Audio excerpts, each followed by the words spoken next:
Ecobici HSBC. Más de 100 millones de kilómetros recorridos, conectando a la Ciudad de México.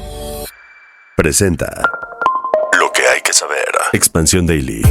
Las revisiones anuales del TEMEC elevan la incertidumbre para la inversión energética. México exporta más de 242.900 millones de dólares a Estados Unidos entre enero y mayo y ya están listos los cuartos de final, un africano y un latinoamericano entre europeos. Es miércoles 8 de julio, yo soy Puri Lucena y esto es Expansión Daily. Expansión Daily. Toda la información en voz de los editores de Expansión. Expansión Daily. Lo que hay que saber.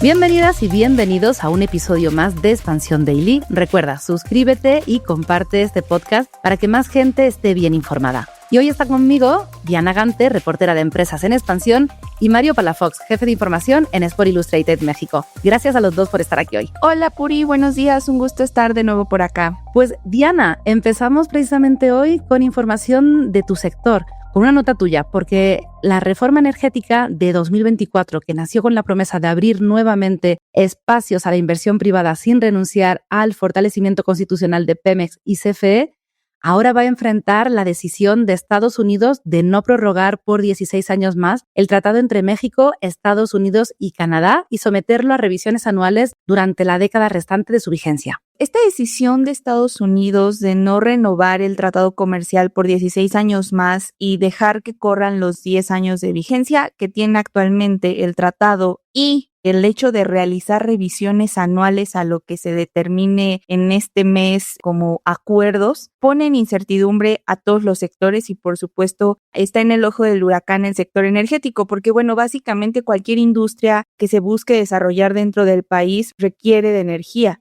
Y fíjate que esto pone en riesgo uno de los planes de mayor relevancia del gobierno federal, que es el Plan México, el cual busca detonar inversiones por alrededor de 270,000 millones de dólares y consiste en la realización de inversiones de infraestructura del sector energético y otros como el sector carretero o ferroviario. Entonces, lo que se determine en este tratado y el no acceso o la posibilidad de no acceso a energía puede ponerlo en riesgo prácticamente cualquier proyecto. Los especialistas consideran que el nuevo mecanismo convertirá a la política energética mexicana en uno de los principales temas de evaluación dentro de la relación comercial entre ambos países, porque este sector ya ha sido origen de uno de los conflictos más relevantes bajo el tratado. El nuevo modelo energético derivado de la reforma de 2024 mantiene como eje constitucional el fortalecimiento de Pemex y de CFE, como comentábamos al principio, pero también contempla espacios para la participación privada mediante distintos esquemas de inversión y colaboración. Así que el principal punto de análisis en las futuras revisiones, como decíamos, va a ser la manera en la que las políticas públicas y las decisiones regulatorias garanticen condiciones de competencia para los inversionistas privados, particularmente los provenientes, evidentemente, de Estados Unidos y de Canadá. Además, hay que recordar que, además de los cambios regulatorios que ha vivido el sector energético desde el sexenio pasado y la parálisis regulatoria y de inversiones que se vivió, esta administración ha tratado de revertirlo,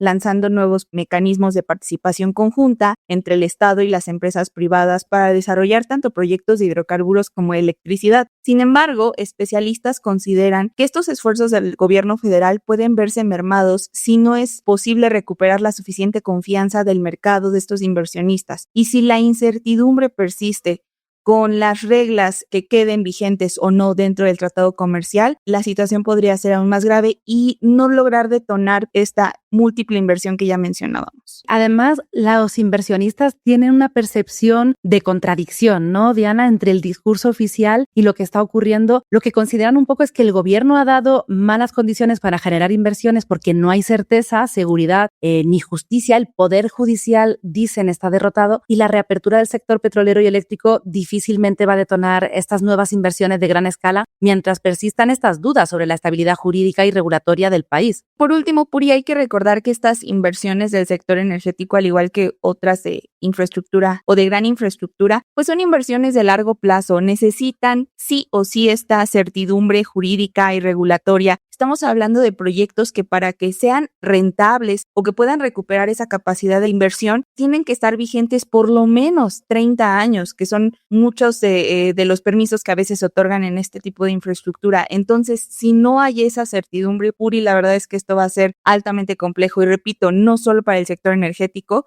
que podría ser el pilar, porque justo cualquier industria requiere energía, pero podría ser caótico para cualquier sector que busque invertir. Con esta revisión año a año va a ser complejo detonar planes. Y ahora que hablamos del TEMEC, hablamos también con Mónica Lugo, ex negociadora del TEMEC, sobre la decisión que se tomó en días pasados de no prorrogar precisamente de manera automática el tratado. Le preguntamos si se puede reactivar la prórroga en alguna de las revisiones por otros 16 años o no, y esto fue lo que nos dijo. Es importante también señalar que en esta decisión de que se lleve a cabo una revisión anual, cualquier momento las partes, si se ponen de acuerdo, pueden relanzar la revisión otros 16 años. Sí. ¿Ok? Entonces, es decir, si mañana, en 2 años, ¿no?, se vuelven a reunir, que ya no esté el presidente Trump, o en 3 años, ponle que ya no esté definitivamente, y llega un gobierno distinto que sí quiere una visión de integración de Norteamérica y demás, entonces se ponen de acuerdo los 3 países y relanzan la siguiente revisión para otros 16 años. Cuéntame de economía. Disponible todos los lunes en nuestro canal de YouTube. Y Diana, mientras todo esto ocurre, lo cierto es que México mantiene su liderazgo como principal proveedor de bienes de Estados Unidos, ya que entre enero y mayo de 2026 exportó mercancías por más de $242,900 millones, un crecimiento de 11% respecto al mismo lapso de 2025, a pesar de esta incertidumbre de la que hablábamos.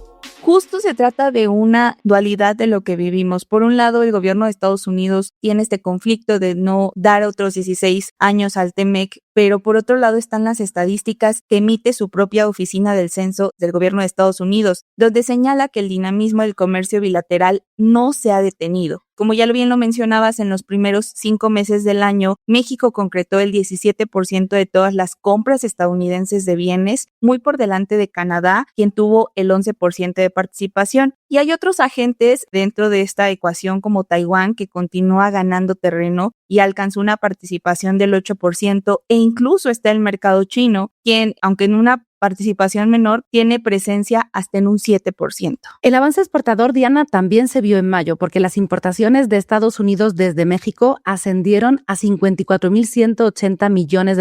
Esto es la cifra más alta registrada para un mes. Marcelo Ebrard, secretario de Economía, dijo que esto se debe a la posición preferente que mantiene México para acceder al mercado estadounidense y que el récord exportador se alcanzó en un contexto de mayores aranceles impuestos por Estados Unidos al resto del mundo. Otro de los principales motores que también vale la pena mencionar de este crecimiento fue el comercio de productos de tecnología avanzada. Entre enero y mayo de este año, México exportó $77,920 millones en productos de esta categoría, lo que representa un aumento anual del 42%. Y una parte importante de estos envíos corresponden al equipo de cómputo, dispositivos electrónicos y diversos componentes fabricados dentro de las cadenas de suministro de Norteamérica. Así que bueno, esto nos da la señal de que así no quisiera Donald Trump que hubiera una renovación del TEMEC, la integración que mantiene la región es altamente dependiente una de otra. Sí, así es, Diana. La realidad, como tú bien decías, ¿no? Una cosa es lo que está ocurriendo en esa revisión y otra cosa es la realidad, y la realidad es que la integración comercial está ahí.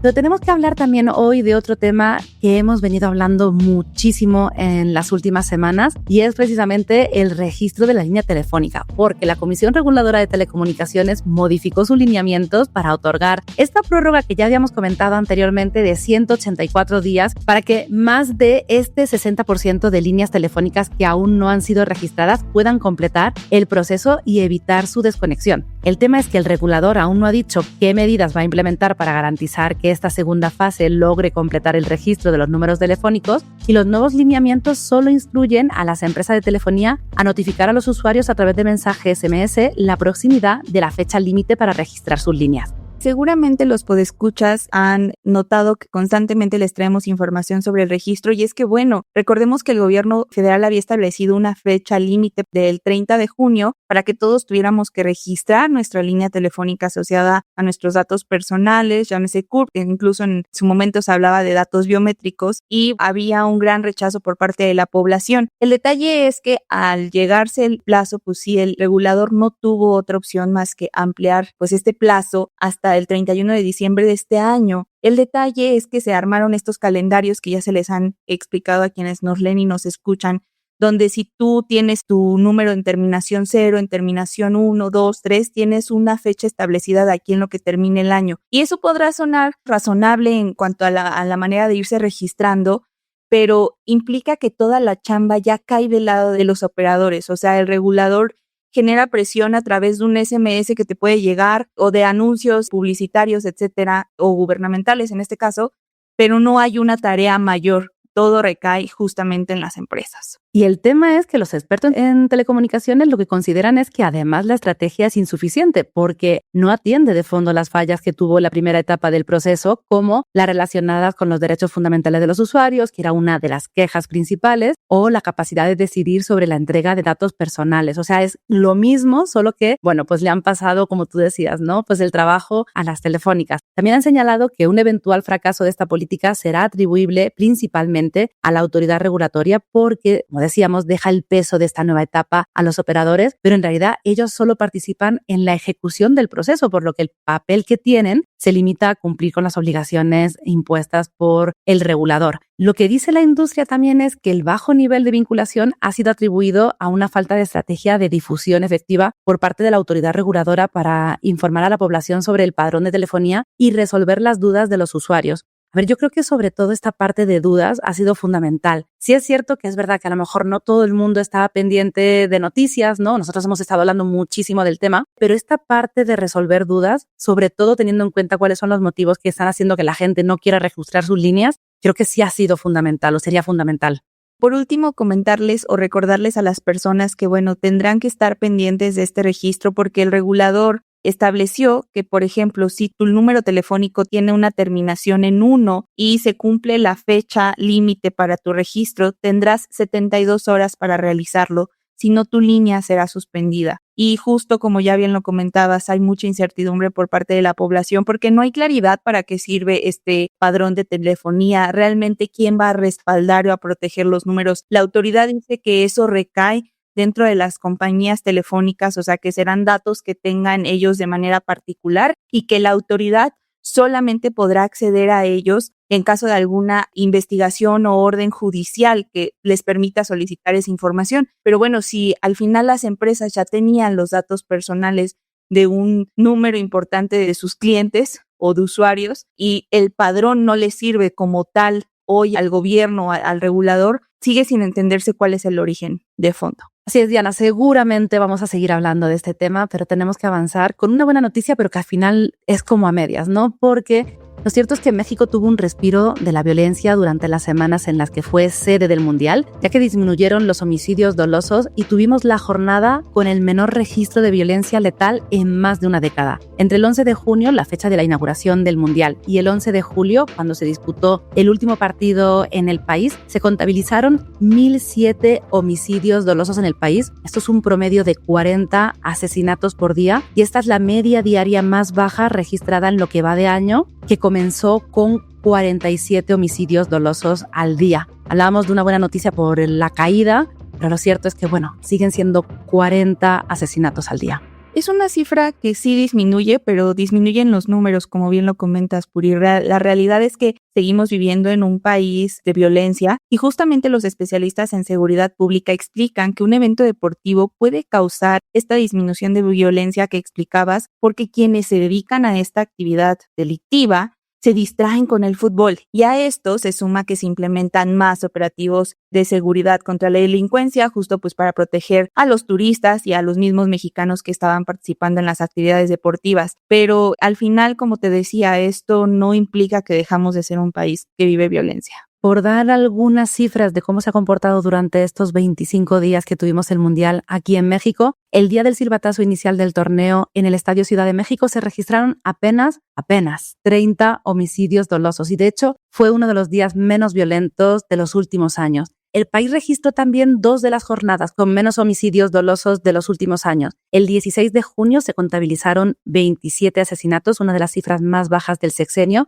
y hasta la presidenta Claudia Sheinbaum dijo en su conferencia matutina que no se habían visto estas cifras por lo menos en 13 o 14 años. Y el 13 de julio, cuando las actividades reportaron 28 asesinatos. Y el 3 de julio, cuando las autoridades reportaron 28 asesinatos en el país. Fíjate que también hay que hablar de lo que sucedió en las sedes mundialistas, o sea, sí, esto es a un promedio país, pero en la Ciudad de México, en Jalisco y en Nuevo León, también se tuvo una reducción importante en la violencia, pues justamente en este mes de junio se registraron 135 homicidios dolosos, lo que implica un 31% menos a los 195 que hubo durante el mismo mes del 2025. Y bueno, aunque el Mundial implicó un respiro a la violencia del país y la presidenta utilizó pues las cifras para presumirlas, pues el Mundial ya llega a su fin, ya tampoco hay partidos dentro de territorio mexicano y será complicado volver a ver cómo estas cifras aumentan. Sí, de hecho, la cifra diaria de homicidios dolosos volvió a superar las 50 víctimas, así que como decíamos, bueno, pues ahora corresponde implementar las medidas que eviten que la tendencia vuelva a repuntar. Y cerramos el Daily de hoy también hablando precisamente de Mundial. Al toque. De Sports Illustrated México. Porque está con nosotras Mario Palafox para hablar de todo lo que ocurrió en la jornada mundialista de ayer. ¿Cómo estás, Mario? Hola, Puri, buen día, ¿cómo están? Pues muy bien, aquí dispuesta a analizar los dos partidos que tuvimos ayer, porque Argentina dio una remontada espectacular para vencer 3-2 a Egipto. Con eso sella su pase a los cuartos de final del Mundial, aunque habría que hablar, ¿no? Un poco de cómo ha estado ese partido. Ha habido cierta polémica, ¿no? Desde aquella vez, el primer partido donde no se expulsó a Messi y después sobre un penal y una jugada que le invalidan un gol, ¿no? Una jugada de que tiene que retroceder 2 minutos para encontrar una falta y es un tema que a la gente de Egipto le ha causado pues extrañeza y ha dicho, ¿no? Que si ya tienen que dar ese favoritismo y se tienen que ganar una Copa del Mundo como se habló en Qatar, pues que ya no sucedan estos partidos, ¿no? Yo te diría que Argentina, con ciertos números, por ejemplo, las veces que se ha enfrentado a Egipto, le ha ganado las 3 ocasiones, que llevan 11 partidos consecutivos sin perder, la racha más larga en toda su historia, ¿no? Con 9 victorias y 2 empates, y llevan 9 victorias consecutivas en la Copa del Mundo, ganándole a todos los equipos africanos. Y otra de las cosas, el gol de la victoria representó el gol 3000 en la Copa del Mundo en la historia, ¿no? De Enzo Fernández. Entonces son números que de repente eso